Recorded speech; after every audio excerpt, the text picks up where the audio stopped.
فہم قرآن کا مجھ کو میرے مولا عطا کر دے، فہم قرآن کا مجھ کو میرے مولا عطا کر دے، پڑھوں سمجھوں عمل کا بھی مجھے یا رب تو جذبہ دے۔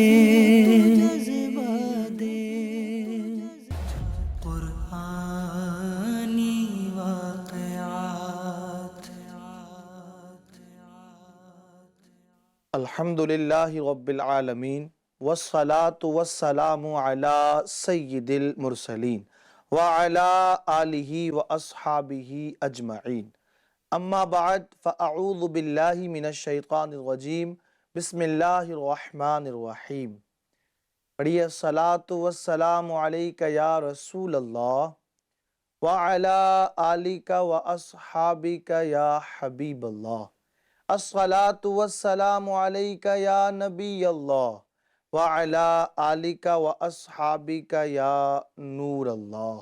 FGN چینل کے ناظرین، ایک نیا سلسلہ، بہت ہی خوبصورت سلسلہ، پیارا سلسلہ لے کر کے حاضر خدمت ہوا ہوں، جس کا نام ہے قرآنی واقعات۔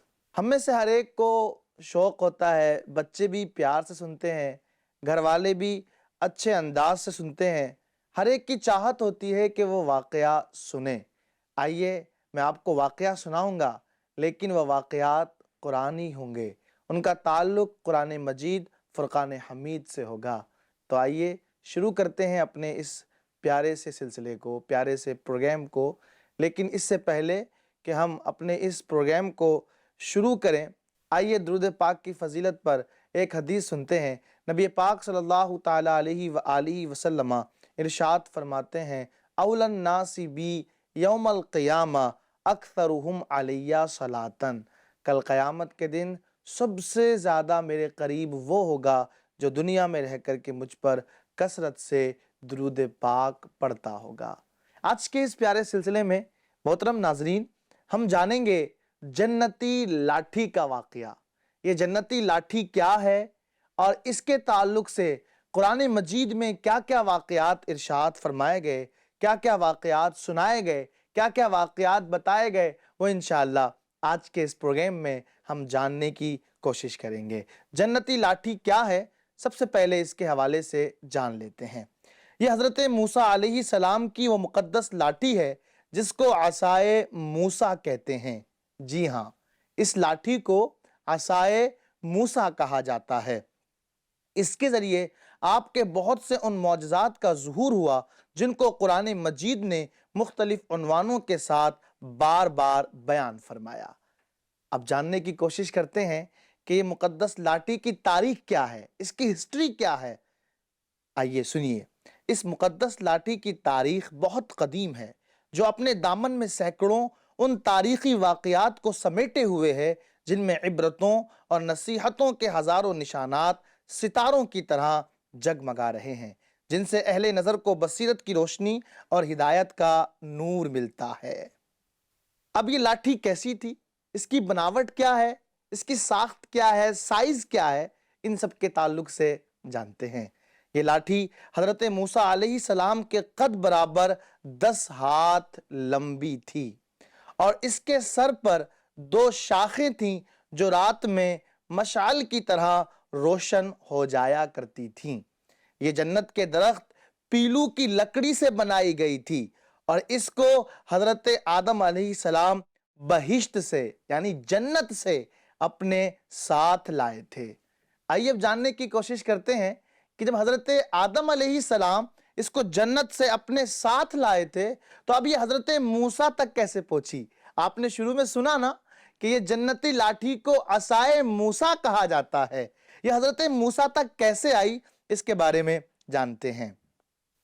حضرت آدم علیہ السلام کے بعد یہ مقدس عصا حضرات انبیاء اکرام علیہ السلام کو یکے بعد دیگرے بطور میراث ملتا رہا، یہاں تک کہ حضرت شعیب علیہ السلام کو ملا جو قوم مدین کے نبی تھے۔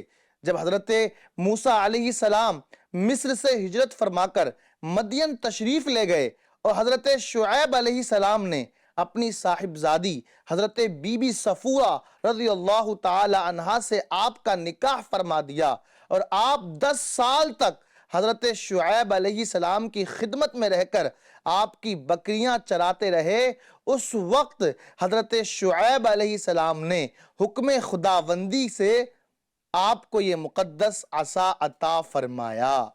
جی ناظرین محترم، کیا جانا آپ نے؟ ہم نے اب تک یہ جانا کہ عصائے موسیٰ کسے کہتے ہیں، وہ اس کی تاریخ کیا ہے، اس کی ہسٹری کیا ہے، اور یہ حضرت موسیٰ تک کیسے پہنچا۔ تو آپ نے جانا کہ یہ انبیاء علیہ السلام کے پاس سے ہوتا ہوتا حضرت شعیب علیہ السلام کے پاس پہنچا، اور حضرت شعیب علیہ السلام کے بعد یہ عصا حضرت شعیب علیہ السلام نے اللہ عز و جل کے حکم کے مطابق حضرت موسیٰ کو عطا فرمایا۔ اب اس کے تعلق سے قرآن مجید میں پارہ نمبر 16 سورہ طٰہٰ آیت نمبر 17-18 میں رب تبارک و تعالی ارشاد فرماتا ہے، اعوذ باللہ من الشیطان الرجیم، بسم اللہ الرحمن الرحیم، وَمَا تِلْكَ بِيَمِينِكَ يَا مُوسَىٰ قَالَ هِيَ عَصَايَ أَتَوَكَّأُ عَلَيْهَا وَأَهُشُّ بِهَا عَلَىٰ غَنَمِي وَلِيَ فِيهَا مَآرِبُ أُخْرَىٰ۔ ترجمہ کنز الایمان۔ اور یہ تیرے داہنے ہاتھ میں کیا ہے؟ اے موسیٰ، عرض کی یہ میرا عصا ہے، میں اس پر تکیہ لگاتا ہوں اور اس سے اپنی بکریوں پر پتے جھاڑتا ہوں، اور میرے اس میں اور کام ہیں۔ یعنی رب تبارک و تعالی نے وادی مقدس مقام طویٰ میں حضرت موسیٰ علیہ السلام سے یہ کلام ارشاد فرمایا۔ جب حضرت موسیٰ علیہ السلام اپنی زوجہ محترمہ کو ساتھ لے کر مدین سے مصر اپنے وطن کے لیے روانہ ہوئے اور وادی مقدس مقام طویٰ میں پہنچے، تو اللہ تعالیٰ نے اپنی تجلی سے آپ کو سرفراز فرما کر آپ کو منصب رسالت عطا فرمایا۔ اس وقت رب تبارک و تعالیٰ نے یہ کلام ارشاد فرمایا جو پارہ 16 سورہ طٰہٰ آیت نمبر 17 اور 18 میں موجود ہے۔ اب اس میں فرمایا گیا کہ میرے اس میں بہت سارے کام ہیں۔ تو یہ جنتی لاٹھی جو عصا ہے نا، یہ حضرت موسیٰ علیہ السلام کے کیا کیا کام آتا تھا، اس کی تھوڑی سی تفسیر میں آپ کو سناتا ہوں۔ حضرت علامہ ابو البرکات عبداللہ بن احمد نصفی علیہ الرحمہ نے فرمایا کہ اس سے جو حضرت موسیٰ علیہ السلام کام لیا کرتے تھے وہ یہ ہیں۔ نمبر 1، اس کو ہاتھ میں لے کر اس کے سہارے پر چلنا، اس سے بات چیت کر کے دل بہلانا، دن میں اس کا درخت بن کر آپ پر سایہ کرنا، رات میں اس کی دونوں شاخوں کا روشن ہو کر آپ کو روشنی دینا، اس سے دشمنوں، درندوں اور سانپوں، بچھوؤں کو مارنا، کنویں سے پانی بھرنے کے وقت اس کا رسی بن جانا اور اس کی دونوں شاخوں کا ڈول بن جانا، بوقت ضرورت اس کا درخت بن کر حسب خواہش پھل دینا، اس کو زمین میں گاڑ دینے سے پانی نکل پڑنا۔ تقریباً 8 کام حضرت علامہ نصفی علیہ الرحمہ نے اپنی تفسیر مدارک التنزیل کے اندر ذکر فرمائے ہیں۔ کیا کمال کا اور کیا زبردست یہ عصا مبارک تھا کہ اس کے ذریعے پانی بھی نکلتا تھا، یہ آپ کے لیے سایہ بھی بن جاتا تھا، اور یہ جب رات کا اندھیرا چھاتا تو آپ کے لیے روشنی کا انتظام بھی اس کے ذریعے ہو جاتا تھا۔ محترم ناظرین اکرام، اب قرآن کریم میں اس عصا کے حوالے سے کون کون سے واقعات ذکر کیے گئے ہیں ان کی طرف ہم بڑھتے ہیں۔ قرآن کریم میں اس عصا کے حوالے سے 3 واقعات کا تذکرہ ملتا ہے۔ پہلا واقعہ جو میں آپ کو سنانا چاہوں گا وہ یہ ہے کہ یہ عصا اژدہا بن گیا۔ یہ عصا اژدہا کب بنا، آئیے اس کے بارے میں سنتے ہیں۔ اس کا واقعہ یہ ہے کہ فرعون نے ایک میلہ لگوایا اور اپنی پوری سلطنت کے جادوگروں کو جمع کر کے حضرت موسیٰ علیہ السلام کو شکست دینے کے لیے مقابلے پر لگا دیا، اور اس میلے کے ازدحام میں جہاں لاکھوں انسانوں کا مجمع تھا، ایک طرف جادوگروں کا ہجوم اپنی جادوگری کا سامان لے کر جمع ہو گیا، اور ان جادوگروں کی فوج کے مقابلے میں حضرت موسیٰ علیہ السلام تنہا ڈٹ گئے۔ جادوگروں نے فرعون کی عزت کی قسم کھا کر اپنے جادو کی لاٹھیوں اور رسیوں کو پھینکا تو ایک دم وہ لاٹھیاں اور رسیاں سانپ بن کر پورے میدان میں پھن مارنے لگیں، اور پورا مجمع خوف و ہراس میں بدحواس ہو کر ادھر ادھر بھاگنے لگا۔ فرعون اور اس کے تمام جادوگر اس کرتب کو دکھا کر اپنی فتح کے گھمنڈ اور غرور کے نشے میں بدمست ہو گئے۔ جی ہاں ناظرین، جب حضرت موسیٰ علیہ السلام اور فرعون کا یہ آپس میں مقابلہ ہوا تو فرعون نے اپنی طرف سے جادوگروں کو بلایا، اور حضرت موسیٰ علیہ السلام تنہا ان جادوگروں کے مقابلے میں ڈٹ گئے۔ پھر کیا ہوا، آئیے جاننے کی کوشش کرتے ہیں۔ جب ان جادوگروں نے اپنے رسیوں کو اس میدان میں ڈالا تو وہ رسیاں ساری کی ساری سانپ بن گئیں اور جوش مار کر کے ادھر سے ادھر گھومنے لگیں، لوگ بھی ڈرنے لگے۔ پھر اس کے بعد کیا ہوا، آئیے جاننے کی کوشش کرتے ہیں۔ اس کے بعد ہوا یہ کہ حضرت موسیٰ علیہ السلام نے خدا کے حکم سے اپنی مقدس لاٹھی کو ان سانپوں کے ہجوم میں ڈال دیا تو یہ لاٹھی ایک بہت بڑا اور نہایت ہیبت ناک اژدہا بن کر جادوگروں کے تمام سانپوں کو نگل گیا۔ یہ معجزہ دیکھ کر تمام جادوگر اپنی شکست کا اعتراف کرتے ہوئے سجدے میں گر گئے۔ پیارے اور محترم ناظرین، دیکھا آپ نے یہ کتنا باکمال عصا ہے، یہ کتنی باکمال جنتی لاٹھی ہے کہ جب حضرت موسیٰ نے اس کو ڈالا تو یہ ایک بڑا اژدہا بن گیا، اور بڑا اژدہا بن کر ان جادوگروں کی تمام رسیوں کو نگل گیا۔ یہ دیکھ کر کے وہ تمام جادوگر حضرت موسیٰ پر ایمان لے آئے۔ آئیے اب سنتے ہیں دوسرا واقعہ کیا ہے جو اس لاٹھی کے ذریعے رونما ہوا۔ جی ہاں، دوسرا واقعہ یہ ہے کہ اس لاٹھی کے ذریعے اللہ تبارک و تعالی نے چشمے جاری فرما دیے۔ آئیے سنتے ہیں چشمے کیسے جاری ہوئے، کہاں جاری ہوئے، کیوں جاری ہوئے، یہ تمام تر چیزیں آپ کو بتاتے ہیں۔ بنی اسرائیل کا اصل وطن ملک شام تھا، لیکن حضرت یوسف علیہ السلام کے دور حکومت میں یہ لوگ مصر میں آ کر آباد ہو گئے، اور ملک شام پر قوم عمالقہ کا قبضہ ہو گیا جو بدترین قسم کے کفار تھے۔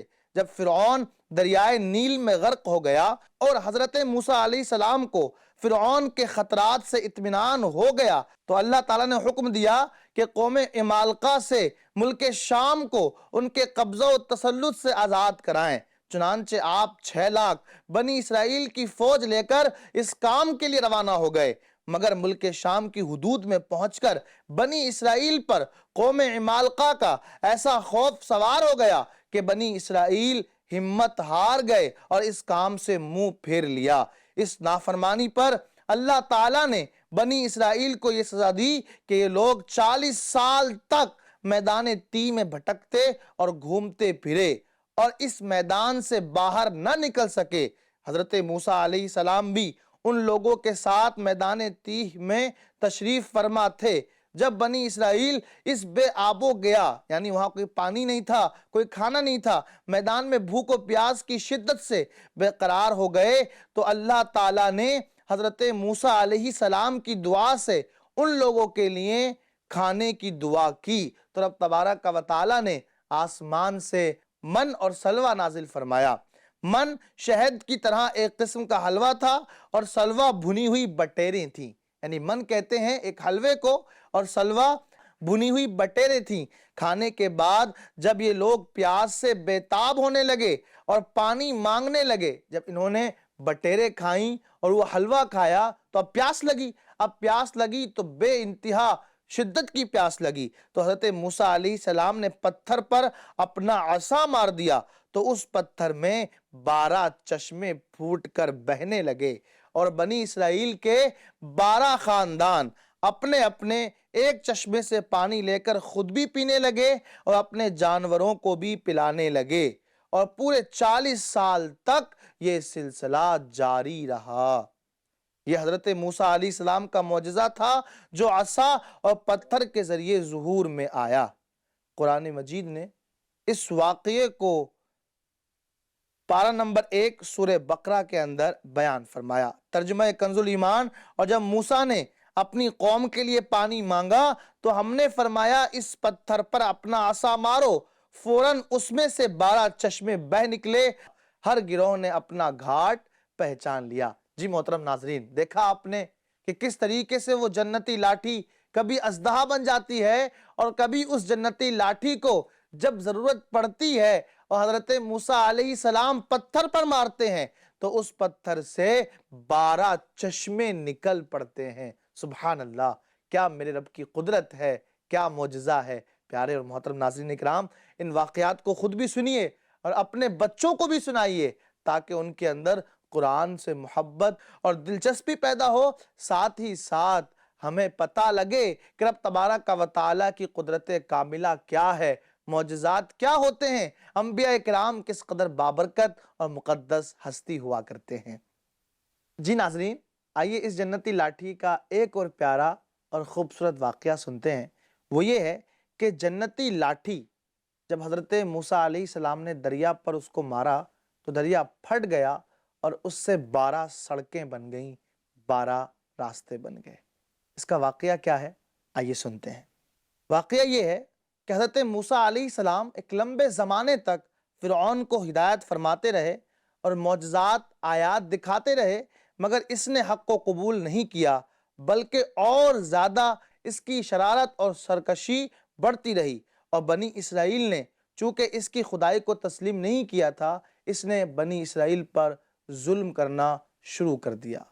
اور جب بنی اسرائیل اس کے ظلم و ستم سے پریشان ہو گئے تو رب تبارک و تعالیٰ نے حضرت موسیٰ علیہ السلام کی طرف وحی فرمائی کہ آپ اپنی قوم کو لے کر کے مصر سے روانہ ہو جائیں۔ چنانچہ حضرت موسیٰ علیہ السلام بنی اسرائیل کو ساتھ لے کر کے رات میں مصر سے روانہ ہو گئے۔ جب یہ بات فرعون کو پتہ لگی نا کہ حضرت موسیٰ علیہ السلام بنی اسرائیل کو لے کر کے اپنے ساتھ مصر سے باہر جا رہے ہیں، تو اس نے یہ ترکیب، یہ چال چلی کہ یہ اپنے لشکروں کو ساتھ لے کر بنی اسرائیل کی گرفتاری کے لیے چل پڑا۔ جب دونوں لشکر ایک دوسرے کے قریب ہو گئے تو بنی اسرائیل فرعون کے خوف سے چیخ پڑے کہ اب تو ہم فرعون کے ہاتھوں گرفتار ہو جائیں گے، اور بنی اسرائیل کی پوزیشن بہت نازک ہو گئی، کیونکہ ان کے پیچھے فرعون کا خونخوار لشکر تھا اور آگے موجیں مارتا ہوا سمندر، یعنی پیچھے لشکر اور آگے سمندر، بیچ میں یہ بنی اسرائیل۔ اس پریشانی کے عالم میں حضرت موسیٰ علیہ السلام مطمئن تھے اور بنی اسرائیل کو تسلی دے رہے تھے۔ جب دریا کے پاس پہنچ گئے تو اللہ تعالیٰ نے حضرت موسیٰ علیہ السلام کو حکم فرمایا کہ تم اپنی لاٹھی دریا پر مار دو۔ چنانچہ جو ہی آپ نے دریا پر لاٹھی ماری تو فوراً دریا میں 12 سڑکیں بن گئیں، اور بنی اسرائیل ان 12 سڑکوں پر چل کر سلامتی سے اس دریا کو پار کرنے میں کامیاب ہو گئے۔ فرعون جب دریا کے قریب پہنچا اور اس نے دریا میں سڑکوں کو دیکھا تو یہ بھی اس نے دیکھا کہ جب بنی اسرائیل ان دریا کی سڑکوں سے پار کر کے نکل گئے ہیں تو اس نے بھی سوچا کہ ہم بھی یوں ہی ان سڑکوں سے پار ہو جائیں گے۔ چنانچہ یہ اپنے لشکر کے ساتھ دریا میں ان سڑکوں پر چل پڑا، مگر جب فرعون اور اس کا لشکر دریا کے بیچ میں پہنچا تو اچانک دریا موجیں مارنے لگا اور اب سڑکیں ختم ہو گئیں۔ فرعون اپنے لشکروں کے ساتھ دریا میں غرق ہو گیا۔ اسی واقعے کو رب تبارک و تعالیٰ نے قرآن مجید میں ارشاد فرمایا، اعوذ باللہ من الشیطان الرجیم، بسم اللہ الرحمن الرحیم، فلما تراءى الجمعان قال أصحاب موسى إنا لمدركون قال كلا إن معي ربي سيهدين فأوحينا إلى موسى أن اضرب بعصاك الحجر فانفلق فكان كل فرق كالطود العظيم وأزلفنا ثم الآخرين وأنجينا موسى ومن معه أجمعين ثم أغرقنا الآخرين إن في ذلك لآية وما كان أكثرهم مؤمنين۔ ترجمہ کنز الایمان۔ پھر جب آمنا سامنا ہوا دونوں گروہوں کا، موسیٰ والوں نے کہا ہم کو انہوں نے آ لیا۔ موسیٰ نے فرمایا یوں نہیں، بے شک میرا رب میرے ساتھ ہے، وہ مجھے اب راہ دیتا ہے۔ تو ہم نے موسیٰ کو وحی فرمائی کہ دریا پر اپنا عصا مار، تو جب بھی دریا پھٹ گیا تو ہر حصہ ہو گیا جیسے بڑا پہاڑ، اور وہاں قریب لائے ہم دوسروں کو، اور ہم نے بچا لیا موسیٰ اور اس کے سب ساتھ والوں کو، پھر دوسروں کو ڈبو دیا۔ بے شک اس میں ضرور نشانی ہے اور ان میں اکثر مسلمان نہ تھے۔ یہ ہیں حضرت موسیٰ علیہ السلام کی مقدس لاٹھی کے ذریعے ظاہر ہونے والے واقعات۔ محترم ناظرین، ہم نے 3 واقعات وہ سنے کہ جن میں حضرت موسیٰ علیہ السلام کی لاٹھی کا تذکرہ تھا۔ ایک وہ واقعہ کہ جس کے ذریعے حضرت موسیٰ علیہ السلام نے دریا پہ اس کو مارا تو دریا پھٹ گیا اور اس سے 12 سڑکیں نکل پڑی۔ ایک واقعہ ہم نے شروع میں وہ سنا کہ جب حضرت موسیٰ علیہ السلام اور ان کی قوم کو میدان تیہ میں ضرورت پڑی تو آپ نے اس عصا کو زمین پہ مارا تو اس سے 12 چشمے نکل پڑے۔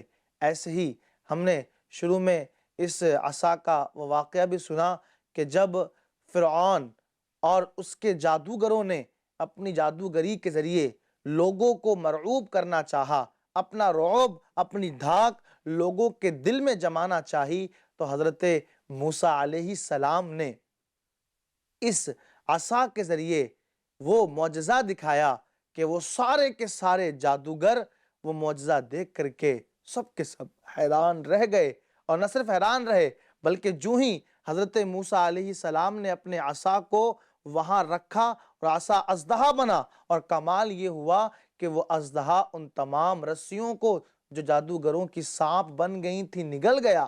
جب جادوگروں نے یہ دیکھا تو وہ سارے کے سارے سجدے میں گر گئے اور ایمان لے آئے۔ پیارے اور محترم ناظرین، FGN چینل کے ناظرین، آپ نے دیکھا کہ رب تبارک و تعالیٰ نے حضرت موسیٰ علیہ السلام کو جو جنتی لاٹھی عطا فرمائی تھی اس میں کیا کیا کمال اور کیا کیا برکتیں تھیں۔ پیارے اور محترم ناظرین، اپنے بچوں کو بھی ساتھ لے کر کے اس سلسلے میں بیٹھیے تاکہ وہ بھی قرآن کریم میں آنے والے واقعات کو سیکھیں، جانیں اور سمجھنے کی کوشش کریں۔ نیکسٹ ایپیسوڈ تک کے لیے ہمیں اجازت دیجیے۔ انشاءاللہ نیکسٹ ایپیسوڈ میں پھر ملیں گے آپ کو ایک نئی انرجی کے ساتھ اور ایک نئے واقعے کے ساتھ۔ صلو علی الحبیب صلی اللہ تعالی علی محمد۔ فہم قرآن کا مجھ کو میرے مولا عطا کر دے، فہم قرآن کا مجھ کو میرے مولا عطا کر دے، پڑھوں سمجھوں عمل کا بھی مجھے یا رب تو جذبہ دے۔